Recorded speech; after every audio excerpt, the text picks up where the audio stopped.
So, what do you think you know about the World Health Organization, the WHO? What is the WHO? Do you think it has your best interests at heart? Well, our next guest has been researching this for decades. James Roguski is a researcher, author, natural health proponent, and an activist for more than 3 decades. He's focused on exposing the lies that have been spewed by the government, the media, and the pharmaceutical hospital emergency industrial complex, which he calls it, FHEIC. Big Pharma. So James joins us now to do a deep dive on the WHO. James, welcome back to the show. Great to see you. Well, thank you very much for having me. I appreciate the opportunity. So James, when did you first realize the World Health Organization wasn't what it claimed to be? Well, my research into health started when I moved out to California almost 30 years ago in 1996. And I started managing a mom and pop urban nutrition store and fell deep down the rabbit hole of natural health. And it really came about with the WHO with COVID. Like many people, I for the most part didn't give them much attention until I found documents that were submitted by the Bush administration to amend the international health regulations. And that's when I really started paying attention to the WHO, because those were different than what everybody else was talking about. And interestingly enough, it all started with the Republican Party and a minority report during the first Trump administration. So when you look into what the WHO is and what they were designed to be, people can go all the way back to 1946 when they started talking about it, and June 14th, 1948, when the United States and President Harry Truman signed us in. And if you want to give them the benefit of the doubt that a lot of good people have worked for the WHO through the years, you can say that they have done some good things. But maybe 20 years ago, when the flow of money shifted from the nations that were member states to the WHO, they didn't really want to pay any more money, and the WHO wanted more money, so they opened up their financing to, you can call it by many different names, civil society, non-government organizations, NGOs, nonprofits, foundations, what have you. And what ultimately happened was that source of funding took control. And it's a basic rule, follow the money. What they've allowed to happen to the World Health Organization is to allow funders from these various groups to give money with strings attached. And so if you look at what happened with Doge and USAID, and you see how all of this money has gone into all kinds of organizations to do whatever it is those organizations do, governments have outsourced many activities to organizations that are uncontrollable. And then it has a feedback loop where they support decisions, and then they take public money, run it through organizations like the WHO, which then, has programs that feed the beast of what I call it the pharmaceutical hospital emergency industrial complex, because I woke up one morning and I had been researching the Director General's authority to declare a public health emergency of international concern.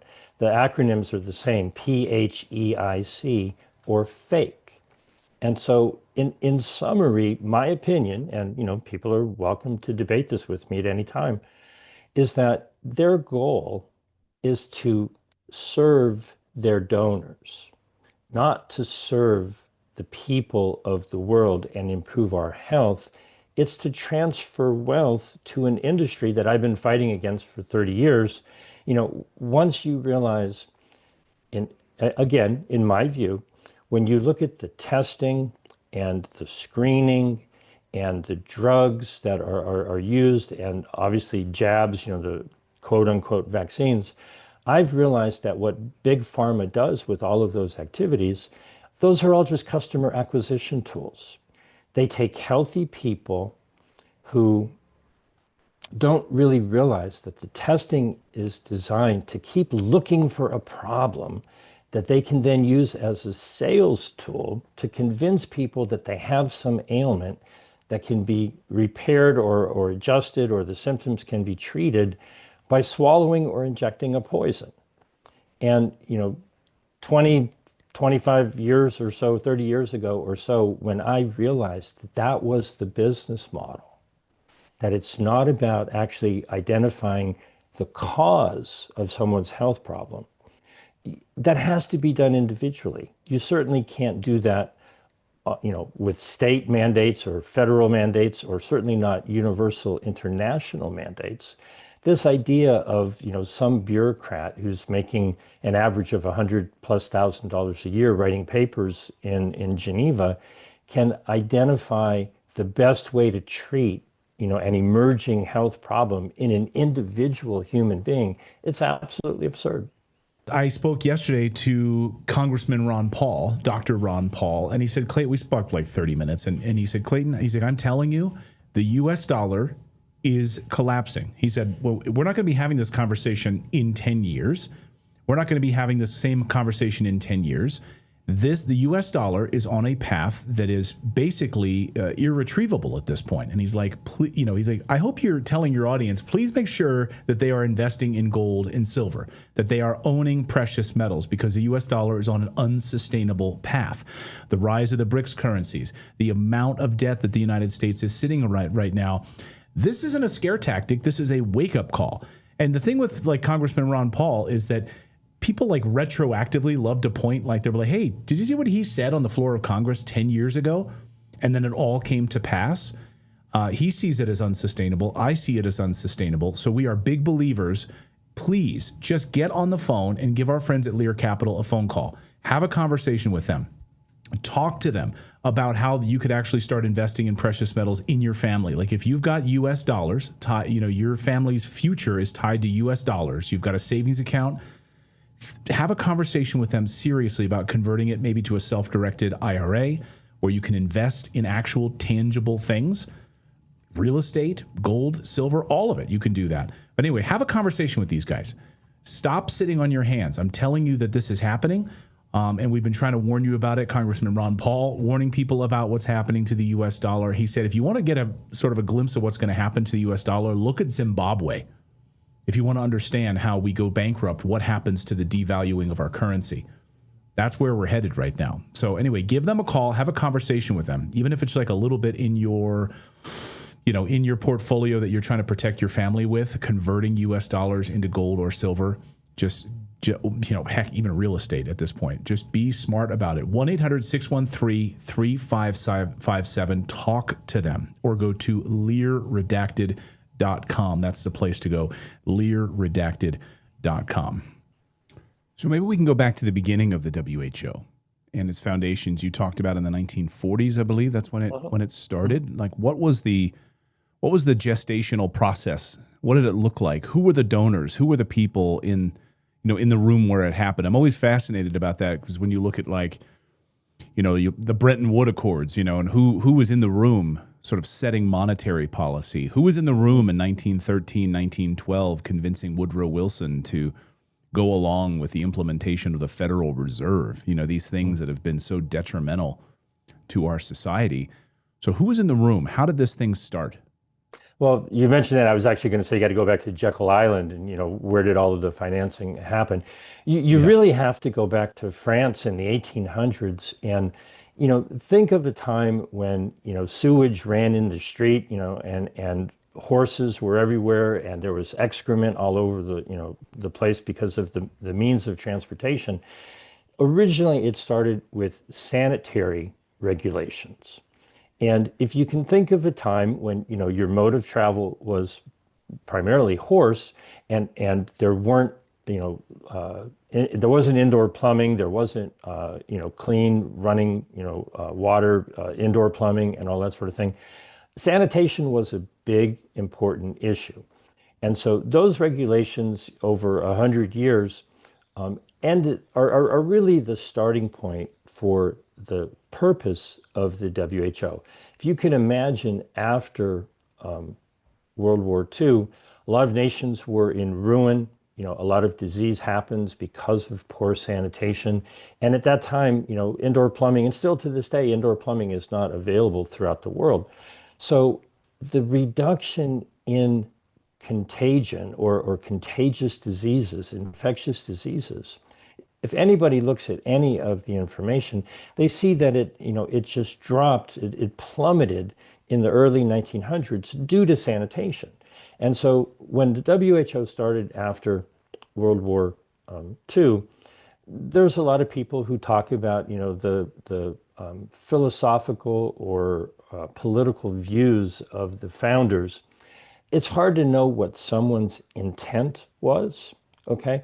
But basically their philosophy was not individual rights and freedoms, but a collective view of how to treat the world. You can look at the United Nations and the WHO and say, well, it's a communist view, it's a collective view. But if you give them the benefit of the doubt, one of the first things that they adopted were the international sanitation regulations in the 50s. And then I think probably, I don't know your age, Clayton, but probably older than you, in 1969, when everybody was looking up at the moon because, maybe men were landing there, literally in July of 1969, the World Health Assembly met in Boston, Massachusetts, of all places, and adopted the international health regulations. And that is the thing that I think people are forgetting. Certainly before we end the show, I want to talk about the importance of the timing. On July 19th, that is the deadline for every nation on the planet to have their leader send a letter to the WHO to reject the amendments that were adopted on June 1st, 2024. The 10-month period for most of the nations on the planet to reject the amendments that they adopted is fast approaching. And most people have absolutely no idea that the international health regulations even exist. And some of the things that are in there are absolute abominations. And so, the Where did those start? intent, Did that start in 1969? The it started in international health regulations. it was adopted, I believe, officially about 5 days after the moon landing, and it's been amended numerous times. And I remembered the first time I read them, about half of it was like, oh well, this sounds pretty good, it's reasonable, it makes sense. And the other half of it was just an absolute abomination. It's like, how in Like the what? world I'll point people first off to Article 31 in the International Health Regulations. It is the classic piece of doublespeak. It starts off by saying that nations should not require paperwork for people who are traveling. And then it goes on to say in Section 2, unless the nations want to. And then it goes on to say that when you leave your home nation, you have to realize that when you set foot on another nation's territory, your protections from the Constitution, the Bill of Rights, and all that, throw them out the window because you're not in your native land anymore. And when people travel, in Article 31, section or paragraph 2, it says that the nation to where you are traveling can do whatever they want to you. They can require you to go through tests, they can require you to take treatments, they can require you to be vaccinated. And most people think that this is brand new information, but certainly that edition of the International Health Regulations has been around since 2005 and went into force in 2007. So there are things in there that are good, but there are things in there that are absolutely atrocious. And so one of the things that they added was, the travel when people are traveling, they can spray insecticides inside the cabin. Yeah, you can go on YouTube and find plenty of videos where people who are taking a flight to wherever they may be going, the flight attendants just walk up and down the aisles spraying insecticide. And What? and absolutely. be cautious and ask ahead, and make sure. Now, it doesn't happen in most flights, so people don't really think about it. It catches everybody by surprise. It's basically part of the international health regulations that have been agreed upon for decades. Since 1969. So who's running? Before we get into, because I definitely want to get into the WHO pandemic treaty and everything Mhm. that's coming up on July for people to vote on this. But before that, who's running the WHO? Who are the main donors? I know we've covered like the Bill and Melinda Gates Mhm. Foundation, big piece of this. So you said at the very beginning here that the WHO is not in service of the United States of America. It's not in service of me. It's in service of these donors, all to placate and take care of these donors. So who's running the World Health Organization and who are its biggest donors? That's a complicated answer, and let me see if I can summarize it as best I can. In the WHO Constitution, right? We have our United States Constitution, but in 1946 and in the US in 1948, we agreed to the WHO Constitution. I encourage people to look it up online. You can find the WHO's basic documents and you can see what they're supposed to be doing. And, it's supposed to be for the health of everyone on the planet. Um, who is officially supposed to be the governing body of the World Health Organization is the World Health Assembly. Now, the World Health Assembly, think your state assembly, think Congress or Senate or Parliament. Every nation that's a member, there's 194 officially, but maybe the United States and Argentina are leaving. They send delegates once a year to meet at the World Health Assembly, and they decide on the policies that the World Health Organization is supposed to be following through with, for the remainder of the year, because the World Health Assembly typically only meets once a year. So the official constitutional answer is the World Health Assembly, meaning, all the member states delegates are supposed to be setting policy. Well, what's happened to the WHO is kind of what has happened to every government I think you could imagine, is that the legislative body that is supposed to represent the will of every nation, just like the legislative body in every state or province or country is supposed to represent the will of the people, they meet once a year. And then the deep state of the WHO, all of these many bureaucrats that are part of the World Health Organization, the bureaucracy, the executive branch, if you will, they have, wonderful, cushy jobs pushing paper, writing reports, and, dictating to the world what they believe is the appropriate thing to do. And in order to keep that running, they're not getting enough money from direct contributions, the assessed payments, the dues, if you will, that the nations, agreed to pay. So they're bringing money in from Bill and Melinda Gates and Gavi and even things like the European Commission and various organizations. People noted that there's a Lego Foundation and an IKEA Foundation and even the Rotary International donates hundreds of millions of dollars with strings attached. So in general, the Director General, Tedros Ghebreyesus, is the titular head of the World Health Organization, but the vast majority of the money that they have to operate with has strings attached, so it's donated, but it's designated for certain programs. Now, even nations like the United States, we've been the biggest additional donor, right? So a lot of the numbers confuse people because we have our assessed payments and they're relatively small. It's really, in the grand scheme of a $37 billion or $1 trillion debt that we have, the payments that we were assessed were tiny. But in order to influence the policy, nations like the United States, we gave average a $500 million a year with strings attached. And so money talks. And for the most part, the people who donate the money, Bill and Melinda Gates being one of the biggest, along with Gavi and the European Commission, they set the policy. And it doesn't reflect what is actually best for people. It, I believe, it reflects the needs, desires, and wants of the pharmaceutical lobby in the countries that are donating that money.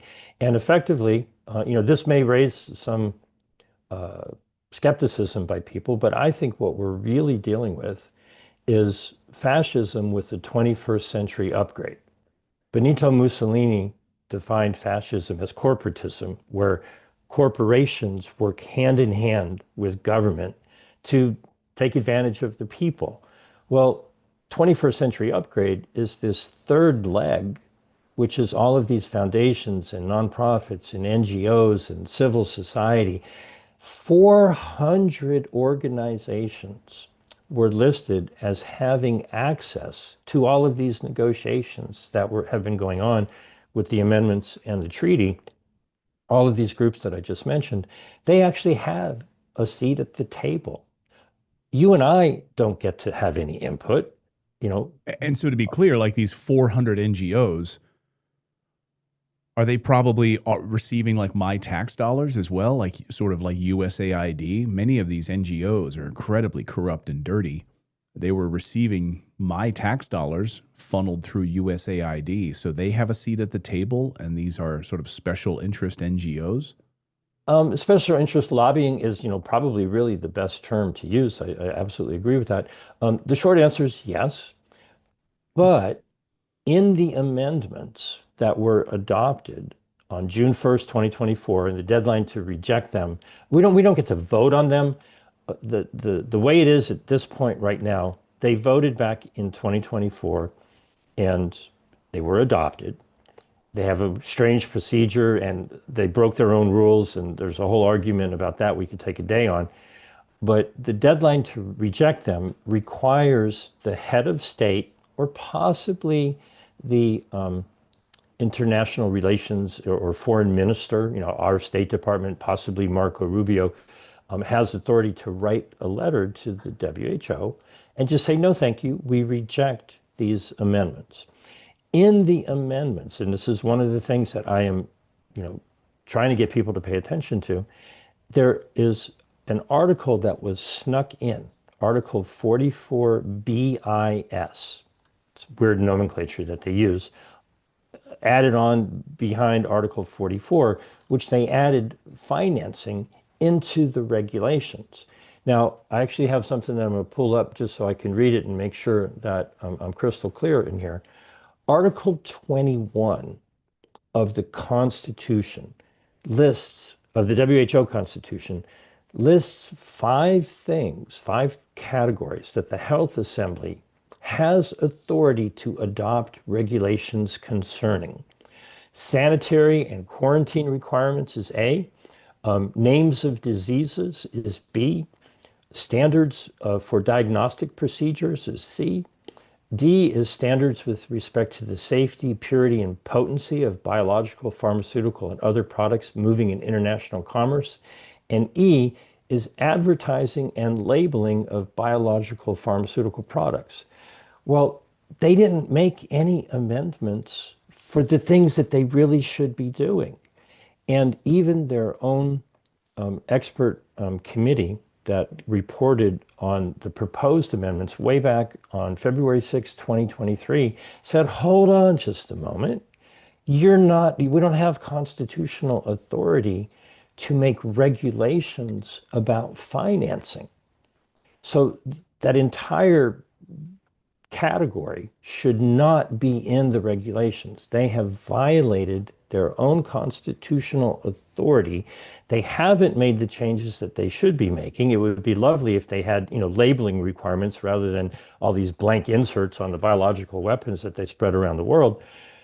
But the point of it is, one of the lines in 44 BIS is that money will be directed to organizations and entities. So the reason why all of these groups wanted the amendments And they wanted the treaty, because very similar language is in the proposed treaty, which is, still further down the road, is they want money to flow. They want public money to flow through the international health regulations, flow through the WHO, flow through the pandemic agreement to be distributed. I would call it WHO AID. You're familiar with USAID and all the corruption and all that sort of thing. When government wants to hide what they're doing, they get their cronies in some organization to do their dirty work for them. And they make it look like, oh, we're injecting babies in Africa with, quote unquote vaccines. Don't mind, the sterility implications of that, and don't mind all the side effects and all that sort of thing. But they get money flowing through these organizations in such a twisted loop that it's very difficult to, extract out the conflicts of interest. Shout out to a group in Australia, the Australian Medical Practitioners Group. I published an article just yesterday. I think I shared it with your producers, of all of the conflicts of interest and how they're violating their own rules, getting money from organizations and handing out contracts. All along the way, the last time I checked, about 30% of the money that the WHO spends is on salaries for bureaucrats. So, they have the same type of deep state organization that pushes paper, makes reports, tells the world what they believe they should do.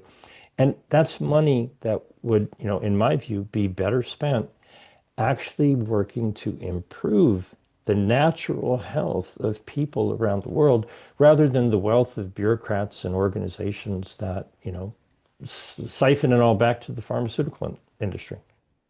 You know that most coffee out there is weak, it's acidic, it doesn't taste good, it's mass produced by corporations, it sits on shelves for so long that they don't even care what goes into your body. But 1775's Peaberry coffee is totally different. This stuff is fantastic. I'm a huge coffee fan, and this is a must-have in our coffee every morning in our house. So less than 5% of all beans qualify as Peaberry. They grow alone at high altitudes in Bolivia. They're handpicked to have maximum strength, clarity, and antioxidant power. It delivers better focus, clean energy, and smooth flavor without the crash or that chemical like aftertaste that so many bad coffees. Not this one, not from 1775. And like everything that 1775 does, it's organic. They make small batches of it, and it's sourced from real farmers and not factory farms. So visit 1775coffee.com and use the code Redacted. Get 15% off. Drink coffee that actually makes sense and is actually good for you. Drink coffee that's actually telling the truth. Go to 1775coffee.com and use the code Redacted to get 15% off. Thanks, 1775. We love you guys. Maybe you can talk about where things stand right now. As we head into July, we have this WHO pandemic treaty, and we've been covering it for years on the show. I think part of the big sales, the side that really frustrated us, I think, is that the United States, in many ways, was going to give up its sovereignty to the World Health Organization. But maybe that's not entirely accurate, or maybe that's sort of muddied the message here. But that's the way that a lot of us read it, that the United States or other countries was going to give over during an emergency, during a pandemic, whatever they called a pandemic, sort of emergency powers to an unelected group of globalists who were going to implement lockdown policy, vaccine policy, biometric scanning, all of that. And maybe that's fear-mongering, I don't know. Then a couple of countries like in Africa stood up and said no, and so they've been going through this like review process now on this pandemic treaty for, it feels like 2 years. So now we're heading into July, where these countries now have an opportunity to sort of redline certain things in this pandemic treaty. Can you kind of set the stage? Like, where are we? How bad is this pandemic treaty? What does it mean for the United States of America? Well, let me say thank you first for, this long form discussion, because, these things don't lend themselves to sound bites. So let me try to actually really explain what has confused the living daylights out of people. If you Sure. go all the way back to 2020 and all of the insanity that happened, okay, the international health regulations do not give the WHO the authority to go busting into a nation like China and say, we're here to inspect your facilities, we're here to inspect your wet market, we're here to see what the heck is really going on. The IHR, is very complicated, but it basically does respect nations' sovereignty. And so what happened in early 2020 is that people were upset that China was not fully forthcoming with information about what happened, and we're never, I don't think, ever really going to know. And so at the time, the Republican Party in the United States put forth a minority report, and they called for giving the WHO more authority. And it blew people's minds back in 2022 when I got a lot of people to write articles, write letters to their congresspeople. And Republican congressmen were supporting Biden's amendments from 2022, which would have given more authority to the WHO to inspect and do all these sort of things. And so it was confusing because what happened was at some point in 2020, Trump just said, oh, screw it, right? We're just going to leave the WHO. And he started a year-long process. Put that all in the rearview To mirror. be clear, that didn't go anywhere, right? It got stopped, Well, and then almost. I think What because happened? he just put it back in again, right? So now we're So at the beginning of 2025. in 2020, Trump started a process that was simply because when Harry Truman signed the joint resolution passed by Congress on June 14th, 1948, we held a reservation in our joint resolution when we joined the WHO. And we said, if we reserve the right to leave, if we ever leave, we'll give you 1 year's notice and we'll pay whatever we agreed to pay.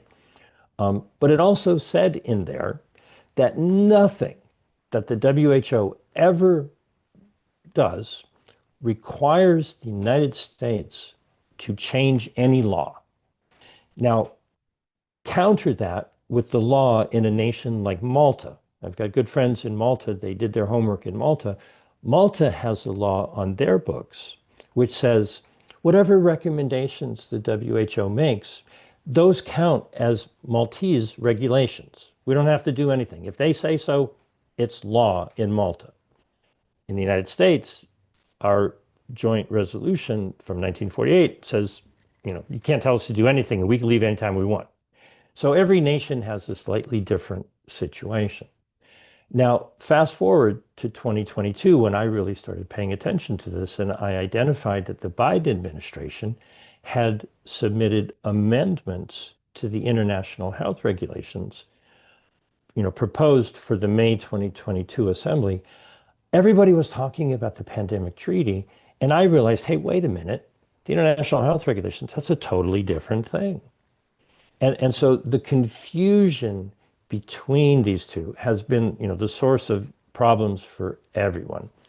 What happened in 2022 is 12 of the 13 amendments that the Biden administration had proposed were kicked to the curb. The African nations did push back against that. They say, we're not having it. But that wasn't the pandemic treaty. That wasn't the amendments that we're dealing with now. Those were a very different set of amendments. One of them did make it through and was adopted. The Biden administration wanted to shorten the time frame for nations to reject future amendments. It had been 18 months. If they passed an amendment, nations would have 18 months to just write a letter and say, no, thank you, we reject them. Biden wanted to shorten that down to 6 months, which is just nowhere near enough time. And it got negotiated and haggled, and it ended up at 10 months. So the period of time that nations have to reject amendments was shortened by the Biden administration, ultimately getting this to be adopted in 2022, from 18 months down to 10. And then it goes into effect 2 months later at 1 year rather than 24 months or 2 years. Now, in December 1st of 2023, the deadline came around, and four nations did send a letter and rejected the 2022 amendments. Iran, Slovakia, New Zealand, and the Netherlands. Their deadline to reject the 2024 amendments is not July 19th of this year. They have an additional 8 months.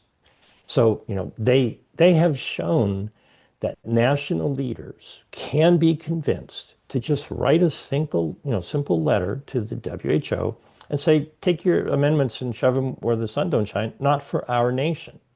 So there's a separate column, they're operating on a different set of rules because now the IHR has two different, sets of nations and two different rules for it.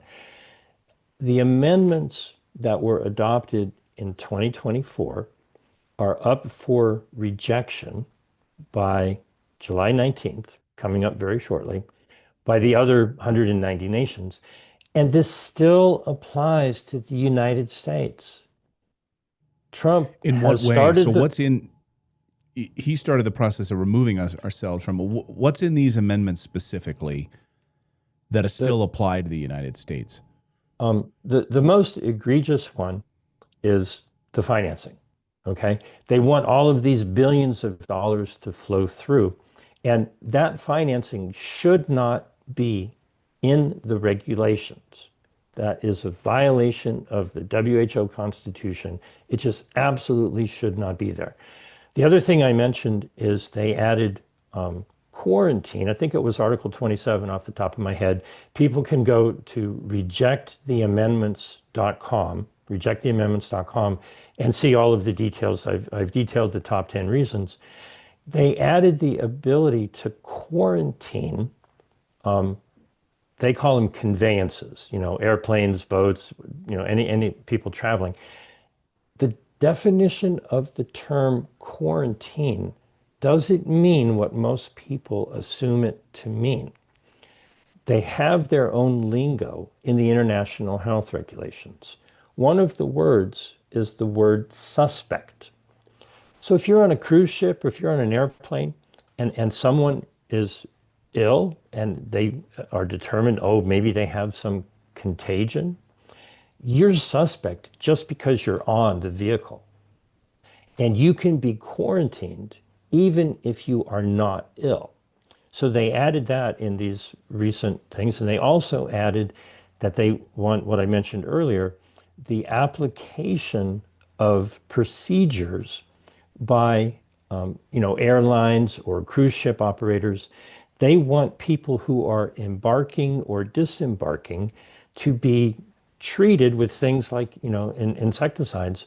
Those are things that have been added in very, very quietly. They started talking about digitizing all of the paperwork. They didn't go as far as some people feared, because quite frankly they can't. The issue really is that the nations themselves, whether it's on a state or a federal level, are the ones who have enacted emergency legislation to align with whatever they may have agreed with the WHO. So it's subtle, but it makes all the difference in the world. The WHO does not have the authority to mandate lockdowns or travel restrictions or forced vaccinations or anything like that. They've set policy, they make recommendations. The problem is local. It's always local. Your mayor in your municipality, your business owner, quite frankly, or your county health department, your state health department, they are the ones who didn't need any international health regulation amendments. They didn't need no stinking pandemic treaty to violate all your rights and freedoms over the last 5.5 years. There are laws on the books around the world, Western Australia, British Columbia come to mind, things like Malta, where the local laws are just absolutely, violating people's rights and freedoms. And if you just look at what happened, it's all happening locally. So to try to summarize this for people, because I know it's a lot of information, it's like drinking from a fire hose. The international health regulations were designed to facilitate trade and travel, but they have all kinds of doublespeak in them, and they allow nations to do whatever the heck they want and abuse your rights and freedoms, especially when you're traveling. And so for anybody who's traveling, pay attention to, where you're going and realize that if you leave the United States and go somewhere else, you're under their rules. And the international health regulations give them all the authority to do, whatever the heck it is they want to do in their country to someone who's traveling. The deadline for the heads of states, president, prime minister, even the Pope, because the Holy See is part of this, they simply have to write a letter rejecting the international health regulations for their nation. The way they have it set up is laziness and procrastination. If they just waste enough time and don't do anything, and that time passes, then it's assumed that, hey, you didn't say anything. It's kind of like at a wedding, when the minister says, anybody here who objects to this matrimony, speak now or forever hold your peace. This also applies to the United States, because even though Trump started the year-long process to get us out of the WHO, he has not written that letter rejecting the amendments to the international health regulations. The deadline applies. And he hasn't said, oh, we're leaving the international health regulations. Now, when he came into office, he did sign an executive order, and he gave 180 days to the State Department to review all of our international entanglements. Well, the deadline is for that report to come back from the State Department is July 22nd, a little bit too late. So, I would love to call out Marco Rubio, Secretary of State, and President Donald Trump, address the issue of the international health regulations and the amendments before July 19th, 2025. Do the right thing, reject the amendments, and make the decision as to whether or not the United States is also going to continue to participate in the international health regulations. The pandemic treaty, if we can transition, because you asked about Yeah. this, whole different set of confusion. Suffice it to say, they did a wonderful PSYOP this past World Health Assembly. They adopted the pandemic agreement, but in the pandemic agreement, there are details, and they made it very clear, even though the media presented it in a very different way, that, well, we've adopted it and we're going to keep working on it, but no nation can sign it until they actually finish the negotiations. They pulled a really slick move. They failed to completely reach an agreement. We talked about this last time you had me on. There's an annex for Article 12 that is the pathogen access and benefit sharing system. They just they couldn't reach an agreement. And this is the most ridiculous concept in the world. Go looking for pathogens, whether or not they're actually causing any ailments. If they have pandemic potential, bring them into the WHO coordinated laboratory network so they can share those pathogens all around the world with all of the companies that want to make diagnostic tests and drugs and jabs and whatever. Insane idea. And give access to those pathogens with pandemic potential to everybody on the planet, and then decide how to share the benefits from whatever very profitable products might get made from those pathogens. The confusing nature of the desire of the African nations is that they actually want this. They want the benefit part of it. They want the investment to be able to manufacture their own pharmaceutical products in their own nations and profit from them. And there's a history behind this that goes into, biological diversity, where pharmaceutical companies would come into relatively poor nations, get their herbal, knowledge and wisdom from, the healers and shamans and natural medicine, turn those chemical compounds, alter them slightly, turn them into patentable products, pharmaceutical drugs, and then make billions of dollars, but not share that with the nation that had that indigenous knowledge. Well, back in 1992, there was a convention on biological diversity, and they had what they call access and benefit sharing. If the corporations, pharmaceutical companies, were given access to that wisdom, they had to share some of the benefits. Well, put a P for pathogen in front of that system, pathogen access and benefit sharing system. They want to be able to profit from whatever kind of pathogens they can find. Well, if you incentivize looking for problems, you're going to find more problems. So the concept behind the pathogen access and benefit sharing system is, relatively poor nations, whether they still have, jungles or savannas, or, people are living in close proximity to their herds and all that sort of thing. There's an untold, amount of biological diversity that the pharmaceutical industry wants to turn into fraudulent PCR tests. Oh, we found, some bird flu or some Marburg or some Ebola or whatever. Everybody's got to get tested, got to get tested, got to get tested. But the testing is a billion, maybe even $1 trillion fraud. I have a whole web page put together for that, pcrfraud.com. I'm sure you're very much aware that, how in the world do you get tested positive for COVID and have an asymptomatic respiratory disease that can cause you to be locked down because you're a suspect? Okay.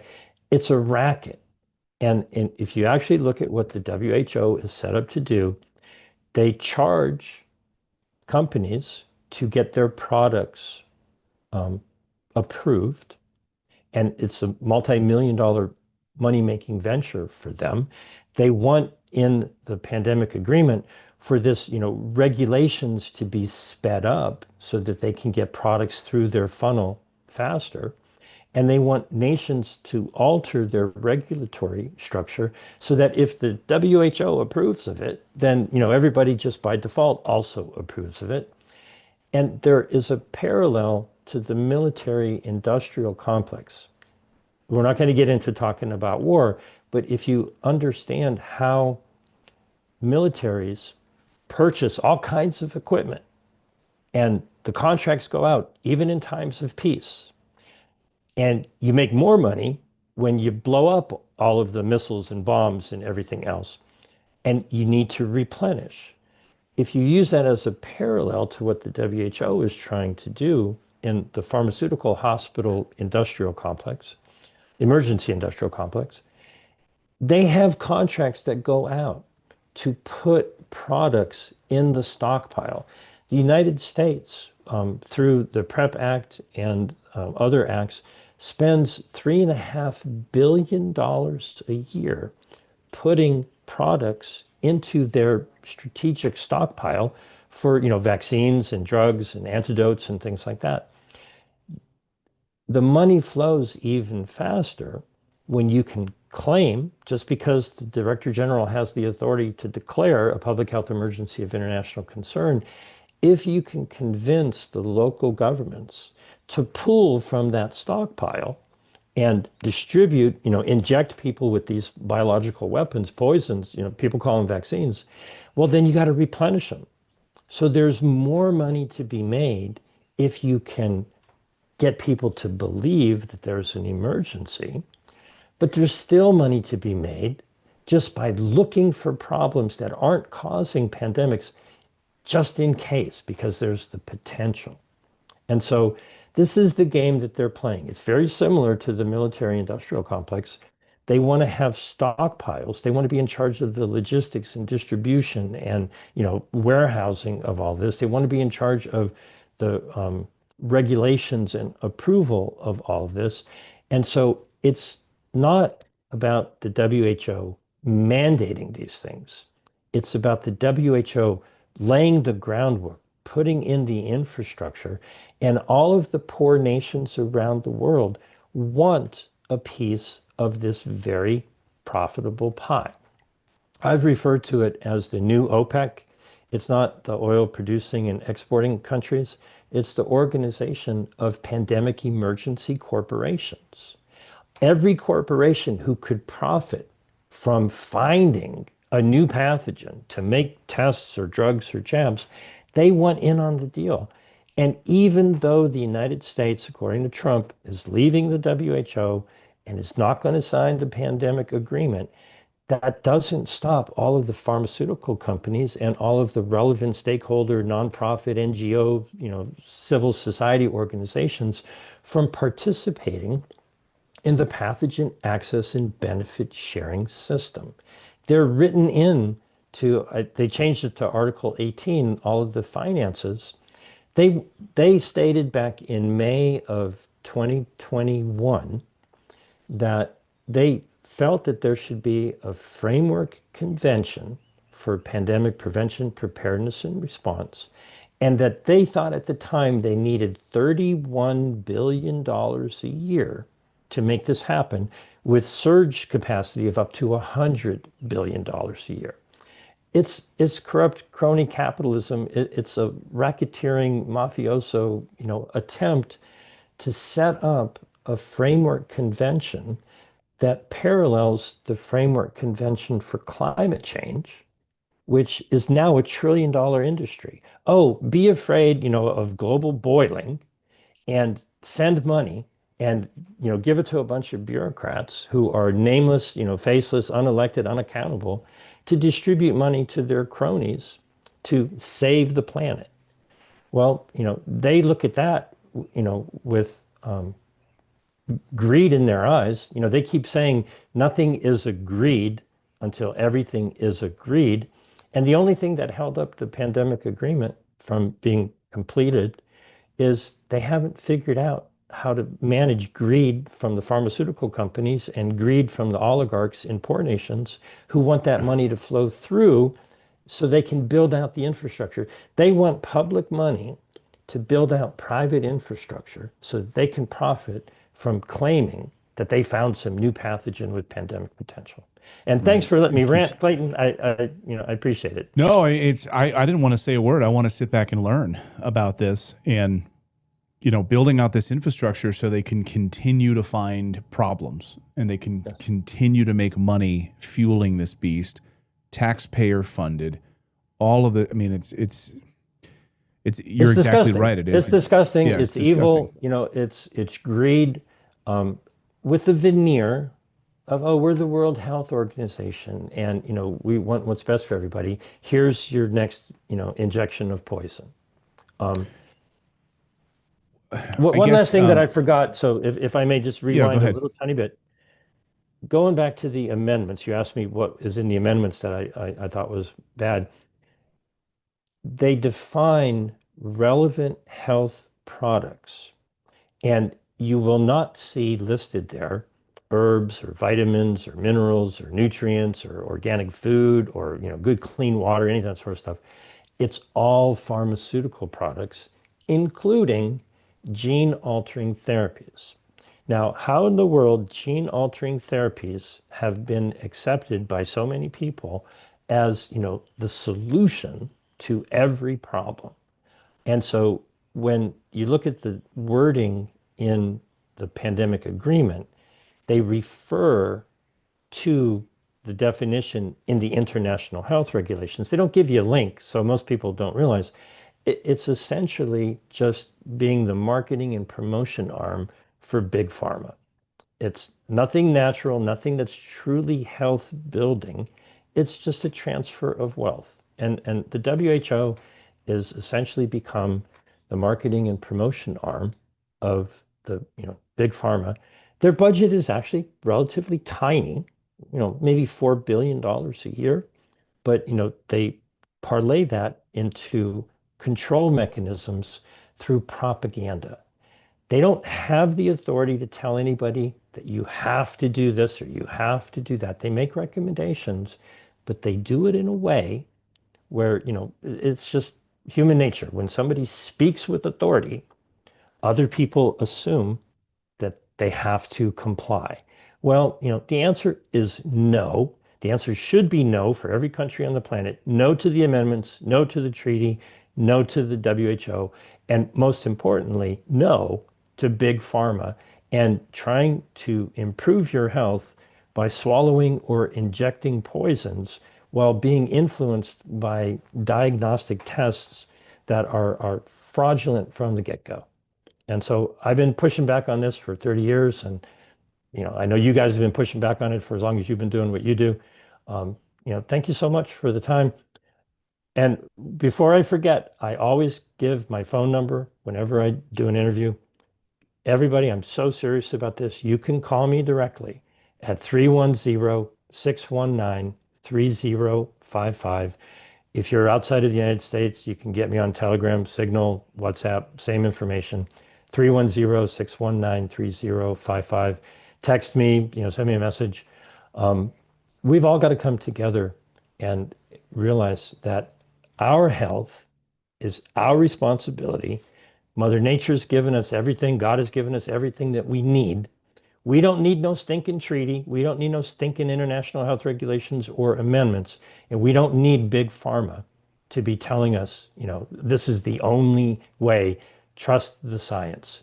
Do not trust the science.